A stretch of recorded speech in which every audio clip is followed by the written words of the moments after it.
So good morning all of you. Good How are morning. you? I am also fine. Today my topic is unsafe act, unsafe condition.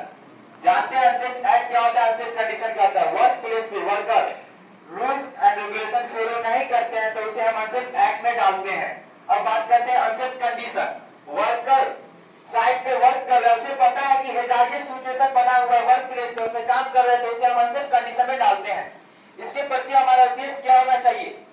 तो worker को हमें ensure discipline देना चाहिए और hazard है तो हमें हैजार्ड को रिड्यूस करके एक्सीडेंट को खत्म करेंगे और वर्कर को सेफ रखेंगे। अब बात करते हैं इसके हैजार्ड के बारे में। मान लीजिए वर्क प्लेस पे किसी भी चीज के बारे में वर्क चल रहा है, काम हो रही है, तो हैजार्ड तो वहां नॉर्मली वही कॉमन होगा।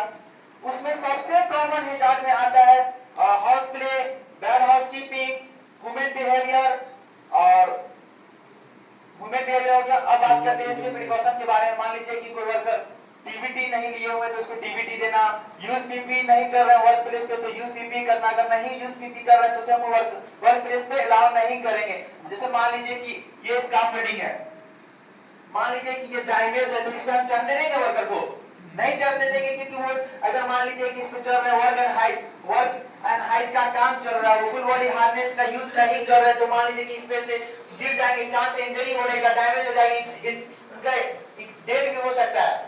और इस दोनों को मिलाकर जैसे कि मान लीजिए वर्क साइट पे अनसेफ एक्ट का जो सिर्फ होता है ना 88% चांस होता है डैमेज हो जाएंगे इंजरीज का।